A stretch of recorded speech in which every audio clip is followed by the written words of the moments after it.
السلام علیکم معزز طلبہ کرام، آپ سب کیسے ہیں؟ آج ہم تفسیر بیضاوی کے سبق نمبر 224 کو پڑھیں گے۔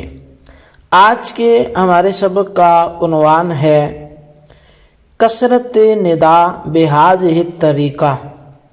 آج کے ہمارے سبق میں ہم جو گزشتہ سبق میں ندا کے طریقے پر بحث کی گئی تھی، قرآن کریم میں اس طریقے کی کثرت کے ساتھ وارد ہونے کی وجہ کو سمجھیں گے، اور اس کے ضمن میں ہمیں یہ بھی سمجھ آئے گا کہ اللہ تبارک و تعالی اپنے بندوں سے جو کلام فرماتا ہے وہ کتنا بلیغ ہوتا ہے، اور اس کے ساتھ ساتھ جمع اور اس کے اسماء جو معرف باللام ہو وہ کس کے لیے آتے ہیں، یا الف لام کی اصل کیا ہے کہ وہ کس کے لیے ہو، عہد خارجی کے لیے ہو، استغراقی ہو، جنسی ہو، کیا ہو۔ اجماع صحابہ سے بھی اس پر ہم ایک دلیل پیش کریں گے۔ تو بہرحال آج کے سبق کی عبارت پڑھتے ہیں، اور عبارت پڑھ کے اس کا ترجمہ کرنے کے بعد پھر اس کی باقاعدہ وضاحت کی طرف بڑھیں گے۔ مصنف علیہ الرحمٰن لکھتے ہیں وَإِنَّمَا كَثُرَ النِّدَاءُ عَلَى هَذِهِ الطَّرِيقَةِ فِي الْقُرْآنِ لِاسْتِقْلَالِهِ بِأَوْجَهٍ مِنَ التَّأْكِيدِ۔ اور بہرحال اس طریقے پر قرآن کریم میں ندا کثرت سے ہے۔ اس طریقے کے تاکید کی وجوہات میں سے ان سب وجوہ کے ساتھ مستقل ہونے کی وجہ سے اور منفرد حیثیت رکھنے کی وجہ سے۔ وَكُلُّ مَا نَادَى اللَّهُ لَهُ عِبَادَهُ مِنْ حَيْثُ إِنَّهَا أُمُورٌ عِظَامٌ مِنْ حَقِّهَا أن يتفطنوا إليها ويقبلوا بقلوبهم عليها وأكثرهم عنها غافلون۔ اس حیثیت سے کہ ہر وہ کام کہ جس کے لیے اللہ اپنے بندوں کو ندا دے تو وہ اس حیثیت سے بڑے عظیم امور ہوتے ہیں۔ ان کے حقوق میں سے یہ ہے کہ ان کی طرف توجہ کی جائے اور بندے اپنے دلوں کی گہرائیوں سے ان کو قبول کریں، حالانکہ اکثر بندے ان کی جانب توجہ سے غفلت میں ہیں۔ حقیق بأن ينادى له بالآکد الابلغ۔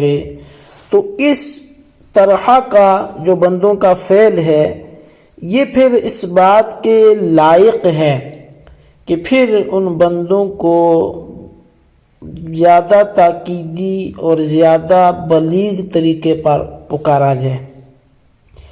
والجموع واسماؤها المحلات باللام للعموم حيث لا عہد۔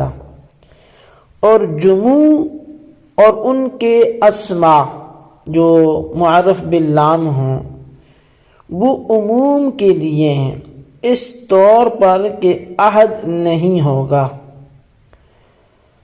وَيَدُلُّ صِحَّةُ الْإِسْتِثْنَاءِ مِنْهَا۔ اور اس عموم کے لیے ہونے پر اس سے استثناء کا صحیح ہونا دلالت کرتا ہے۔ ابھی تاکید بما یفید العموم، یا اس کے ساتھ تاکید لگانا جو عموم کا فائدہ دے، یہ بھی اس پہ دلالت کرتا ہے۔ کقولہ تعالی، جیسا کہ اللہ تعالیٰ کا فرمان کہ فسجد الملائکۃ کلہم اجمعون، کہ تمام کے تمام فرشتوں نے اکٹھے سجدہ کیا۔ وَإِسْتِدْلَالُ الصَّحَابَةِ بِعُمُومِهَا شَائِعًا وَزَائِعًا۔ اور صحابہ کرام کا اس کے عموم سے جو استدلال کرنا ہے وہ بھی شائع اور ذائع ہے، یعنی عام ہے۔ جی طلبہ کرام، یہ تھی ہمارے آج کے سبق کی عبارت اور اس کا ترجمہ جو آپ نے سماعت کیا۔ اب ہم اس کی وضاحت کی طرف بڑھتے ہیں۔ ایک بنیادی طور پہ ہی سوال اٹھتا ہے اور وہ یہ ہوتا ہے کہ قرآن کریم میں جو ندا کا انداز ہے وہ بکثرت یا ایھا سے وارد ہے، یعنی جہاں بھی اللہ تبارک و تعالی خطاب فرماتے ہیں تو یا ایھا سے فرماتا ہے۔ تو اب اس سے سوال یہ اٹھا کہ اس انداز کو اس کثرت سے کیوں استعمال کیا گیا؟ اس کی وجہ اب قاضی صاحب آج کے سبق میں بتاتے ہیں، اور اس کا حاصل یہ ہے کہ اللہ تعالیٰ نے جن چیزوں کے لیے ندا کی ہے ان میں سے ہر چیز وہ عزت کے لائق ہے، عظمت کے لائق ہے، اور وہ اس بات کی مستحق ہے کہ اس کے لیے مؤکد ترین لہجہ استعمال کیا جائے۔ اور چونکہ یا ایھا یہ بہت زیادہ تاکیدی طریقہ ہے، اس لحاظ سے کہ اس میں تفصیل بعد الاجمال بھی ہے، پہلے ایون میں بہام، پھر اس کے بعد جیسے الناس سے اس کی تفصیل، اب یہ گزشتہ سبق میں ہم نے باتیں کر لی۔ اسی طرح بعید کے لفظ کے مقام پر قریب کے لفظ کو اتارنا بھی ہے، اور اسی طرح اضافت بھی ہے، پھر ہائے تنبیہ بھی ہے۔ تو اس لیے بکثرت یا ایھا الناس ہی سے ندا دی گئی۔ اب قاضی صاحب کی مزید عبارت کو سمجھنے سے پہلے یہ بات بھی سمجھ لیں کہ جو لام تعریف ہوتی ہے اس میں اصل یہ ہے کہ یہ عہد خارجی پر محمول ہو، کیونکہ تعریف کا مقصد اور منشا ہی یہی ہوتا ہے۔ اگر عہد خارجی کی صورت نہ بنتی ہو تو پھر اس کو استغراق پہ محمول کیا جاتا ہے، کیونکہ جو حکم ہوتا ہے عموماً وہ افراد ہی پر ہوا کرتا ہے۔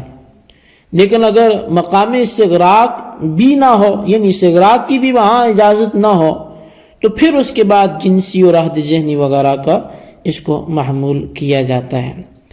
اب قاضی صاحب کہتے ہیں کہ جمع معرف باللام، اور اس میں جمع معرف باللام میں لام عموم و استغراق کے لیے ہوگا، لیکن اس کی شرط یہ ہے کہ وہاں عہد خارجی کی گنجائش نہ ہو۔ حیث لا عہد سے یہ بتایا کہ وہاں عہد خارجی کی جو ہے وہ گنجائش نہ ہو۔ اچھا، اب یہاں پر جو ہے اس دعوے پر قاضی صاحب نے 3 دلیلیں پیش کی ہیں۔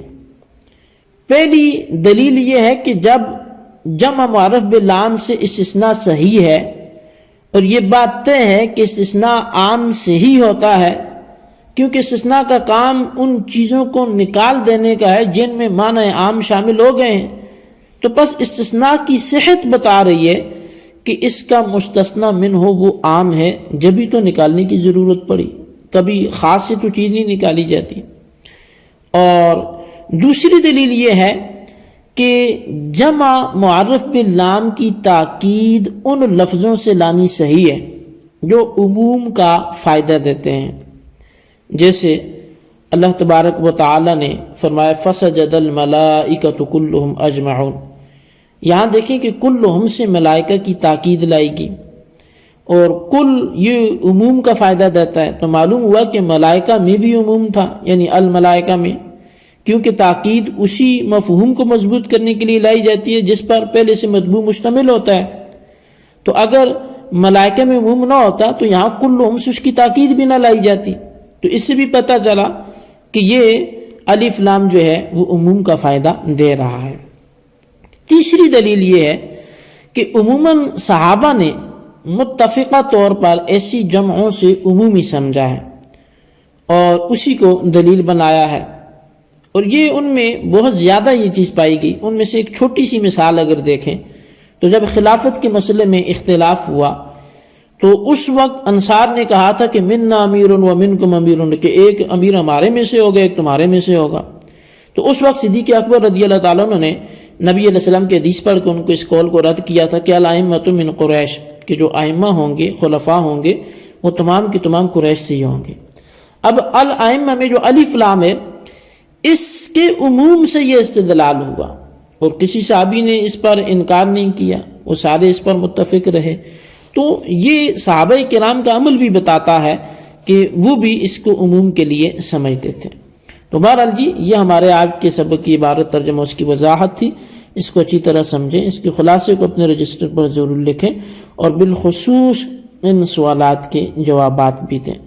سوال نمبر 1 یہ ہے کہ قرآن میں یا ایھا الناس کی ذریعے سے ندا کثرت سے کیوں دی گئی، وجہ بیان کریں۔ اور سوال نمبر 2 یہ ہے کہ صحابہ کرام لام سے، الف لام سے کون سا معنی عموماً لیتے تھے، وہ تحریر کریں۔ اللہ تبارک و تعالیٰ سے دعا ہے جو کچھ ہم نے پڑھا سنوں سے یاد رکھنے کی توفیق نصیب فرمائے، آمین بجاہ نبی الامین صلی اللہ علیہ وسلم۔